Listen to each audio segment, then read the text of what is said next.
안녕하세요. 삶의 지혜와 깊은 울림을 나누는 시간입니다.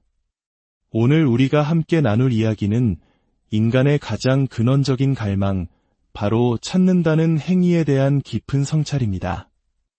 이 말씀을 듣는 시간이 여러분의 영혼에 하나님의 은혜가 가득하기를 소망하며 이 이야기가 더 많은 이들에게 닿을 수 있도록 좋아요와 구독으로 마음을 표현해 주신다면 그 또한 하나님을 향한 귀한 섬김이 될 것입니다. 여러분의 작은 손길이 누군가에게는 큰 위로와 희망의 메시지가 될 수 있습니다. 지금부터 하나님의 음성에 함께 귀 기울여 보겠습니다. 성경 시편 63편에는 다윗 왕의 절절한 고백이 담겨 있습니다. 그는 왕으로서 모든 것을 가졌지만 그의 영혼은 다른 것을 갈망하고 있었습니다. 하나님이여, 주는 나의 하나님이시라. 내가 간절히 주를 찾되 물이 없어 마르고 황폐한 땅에서 내 영혼이 주를 갈망하며 내 육체가 주를 앙모하나이다. 내가 주의 권능과 영광을 보기 위하여 이와 같이 성소에서 주를 바라보았나이다. 주의 인자하심이 생명보다 나음으로 내 입술이 주를 찬양할 것이라. 다윗이 사용한 단어들을 보십시오. 갈망, 앙모, 간절히 찾는다는 표현들. 마치 사막에서 물을 찾는 사람처럼 그의 영혼과 육체는 하나님을 향한 목마름으로 가득 차 있었습니다.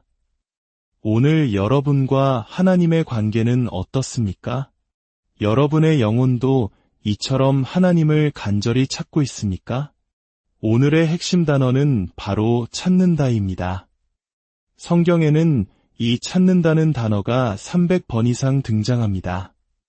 이는 결코 가볍거나 수동적인 행위를 의미하지 않습니다. 찾는다는 것은 그저 가만히 앉아 하나님, 저를 만져주시려거든 만져주시고 감동을 주시려거든 주십시오 라고 말하는 것이 아닙니다. 그것은 적극적인 추구이며 열정적인 갈망입니다. 우리는 지금과 같은 시대에 더욱더 하나님을 찾아야 합니다. 삶의 우선순위를 재정렬하고 때로는 음식과 같은 일상적인 것들을 절제하며 하나님, 올 한해 제 삶의 최우선은 당신입니다. 라고 고백하는 시간이 필요합니다. 신앙생활에 있어 안일한 태도를 버려야 합니다. 마음과 뜻과 힘을 다해 전심으로 하나님을 찾는 특별한 시간을 가져야만 합니다. 이것이 바로 신약 시대 성도들의 삶의 방식이었습니다. 하지만 우리는 너무나 멀리 벗어나 있습니다. 기억하십시오. 우리가 하나님과의 관계에서 약해질 때 세상의 유혹은 강해집니다. 반대로 우리가 하나님과 동행하며 강해질 때 유혹은 힘을 잃게 됩니다. 내가 하나님을 간절히 찾으면 찾을수록 유혹은 내 삶에서 점점 더 약해지는 것입니다. 때때로 우리는 주님과 놀라운 관계를 맺고 있는 사람들을 봅니다. 그들에게서는 하나님의 임재가 비처럼 뿜어져 나옵니다. 그것은 연극이 아니며 보여주기 위한 쇼도 아닙니다. 그들은 실제로 주님과 동행하며 우리는 그것을 느낄 수 있습니다.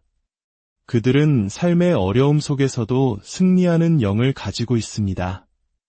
우리는 그런 사람들을 보며 이렇게 생각할지 모릅니다. 아, 저 사람은 원래 저렇게 태어났나 봐. 혹은 나는 저 사람과는 달라. 나는 저런 종류의 관계를 맺을 능력이 없어. 마치 그들이 우리와는 다른 특별한 유전자를 가지고 태어난 것처럼 말입니다. 하지만 그것은 결코 진실이 아닙니다. 만약 당신이 하나님과 강력하고 깊은 관계를 맺고 있는 사람을 본다면 그것은 그들이 매일같이 하나님을 진지하게 그리고 간절하게 찾고 추구하기 때문입니다. 그들은 저절로 그렇게 된 것이 아닙니다. 성경 시편 10편 4절에는 충격적인 말씀이 있습니다. 악인은 그의 교만한 얼굴로 말하기를 여호와께서 이를 감찰하지 아니하신다 하며 그의 모든 사상에 하나님이 없다 하나이다. 이 구절에 따르면 하나님께서 정의하시는 악인은 바로 교만한 마음으로 하나님을 찾지 않는 사람입니다. 이것이 얼마나 놀라운 정의입니까? 하나님은 말씀하십니다.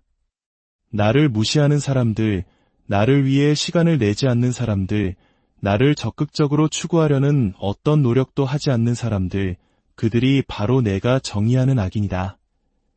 교만한 사람은 말합니다. 나는 금식할 필요 없어. 기도하지 않아도 괜찮아. 성경은 가끔 훑어보면 그만이지 하나님은 이런 사람이 바로 악한 사람이라고 말씀하십니다. 왜냐하면 그들은 하나님을 의지하지 않기 때문입니다.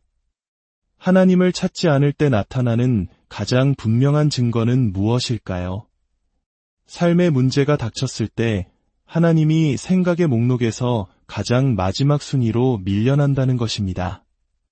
스스로 문제를 해결하려 하고 이 사람 저 사람을 찾아다니며 방법을 모색하지만 가장 먼저 해야 할 기도와 하나님의 도우심을 구하는 일은 잊어버립니다. 하지만 당신이 하나님을 찾고 있다면 어떤 문제가 닥쳐왔을 때 자녀의 문제, 가정의 문제, 재정의 문제, 불안과 두려움이 밀려올 때 당신 안에 무언가가 이렇게 외칠 것입니다. 기도하라. 하나님께 부르짖으라. 예수의 이름을 선포하라. 시편 14편 2절은 이렇게 말씀합니다. 여호와께서 하늘에서 인생을 굽어 살피사 지각이 있어 하나님을 찾는 자가 있는가 보려 하신즉 하나님은 지금 이 순간에도 하늘에서 우리를 내려다보시며 묻고 계십니다. 나를 찾는 자가 누구인가? 나를 찾는 부모가 있는가?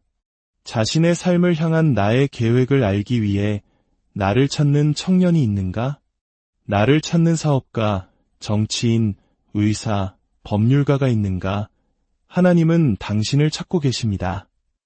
당신이 그분을 찾기만 한다면 말입니다. 다윗은 시편 27편 8절에서 이렇게 고백했습니다. 주께서 내게 내 얼굴을 찾으라 말씀하실 때에 내가 마음으로 주께 말하되 여호와여 내가 주의 얼굴을 찾으리이다 하였나이다. 하나님께서 우리에게 내 얼굴을 찾으라고 속삭이실 때가 있습니다. 내가 처음 가졌던 그 뜨거움을 잃어버렸구나. 더 이상 나를 찾지 않는구나. 나는 내가 그립다. 물론 우리는 구원받았고 천국을 소망하며 살아갑니다. 하지만 그것이 전부가 아닙니다. 하나님은 이 땅에서의 삶 동안 우리와 깊은 교제를 나누기 원하십니다. 심지어 내 부모가 나를 버릴지라도 우리가 주님을 찾으면 주님께서 우리를 돌보시고 우리의 아버지가 되어주시고 어머니가 되어주시며 모든 것을 공급해 주시고 삶의 문을 열어 축복해 주실 것입니다. 때로 길을 잃고 헤매는 것 같습니까? 중독에서 벗어나지 못하고 있습니까? 기쁨을 잃어버렸습니까? 성경은 말합니다. 주를 찾는 모든 자들이 주로 말미암아 기뻐하고 즐거워하게 하시며 하나님을 위해 시간을 내어 그분을 찾을 때 기쁨과 즐거움이 회복될 것입니다. 하나님은 당신을 찾고 당신에게 복 주시기를 원하십니다.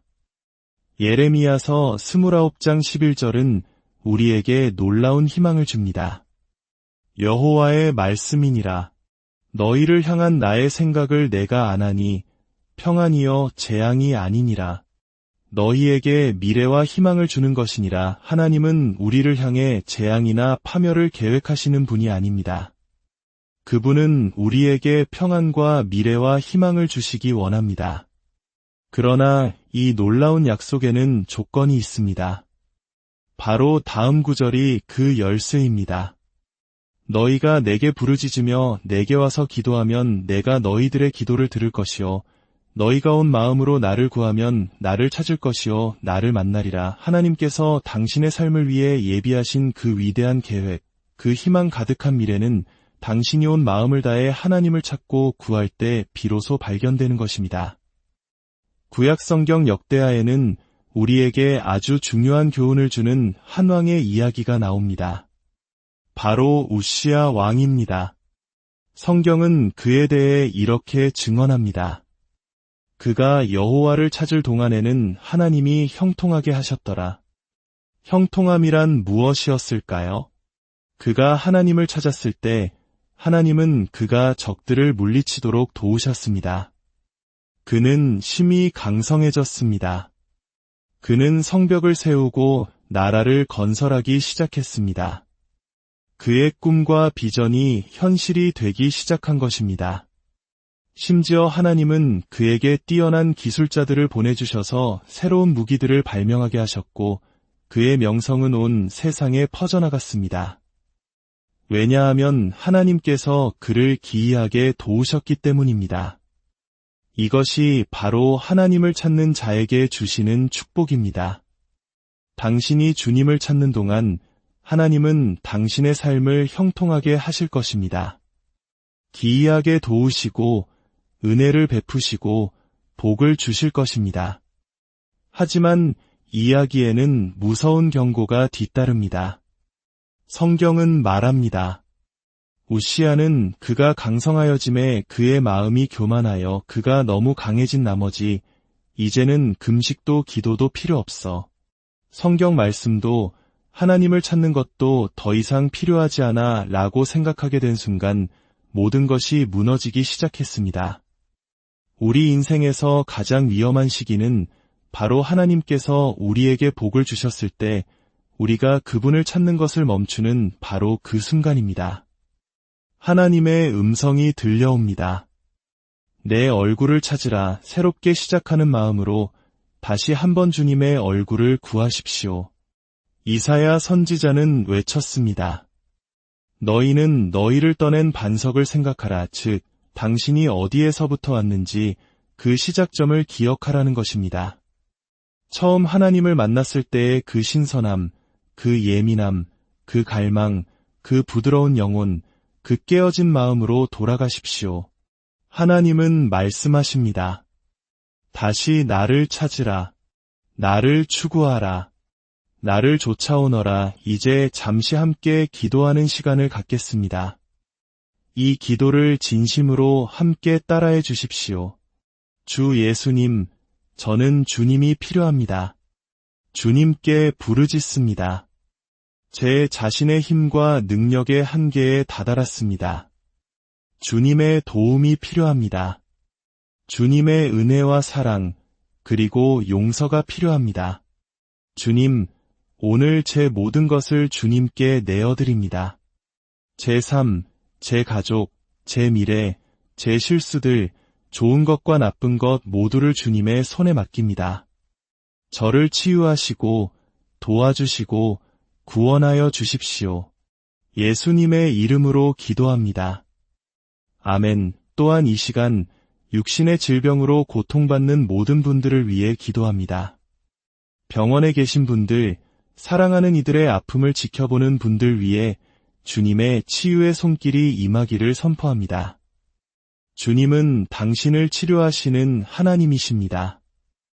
예수 그리스도께서 채찍에 맞으심으로 우리가 나음을 입었음을 선포합니다. 그 치유를 믿음으로 받으십시오. 깨어진 가정들을 위해 기도합니다. 예수님의 이름의 권능으로 가정을 파괴하는 사탄의 모든 권세를 꾸짖습니다. 이 메시지를 듣고 있는 모든 가정 위에 예수 그리스도의 보혈을 덮습니다. 하나님, 무너진 가정을 회복시켜 주옵소서. 하나님은 지금 이 순간에도 당신을 찾고 계십니다. 당신이 그분을 찾기만 한다면 놀라운 일을 행하실 것입니다. 여러분의 삶에 하나님의 평강과 축복이 늘 함께 하시기를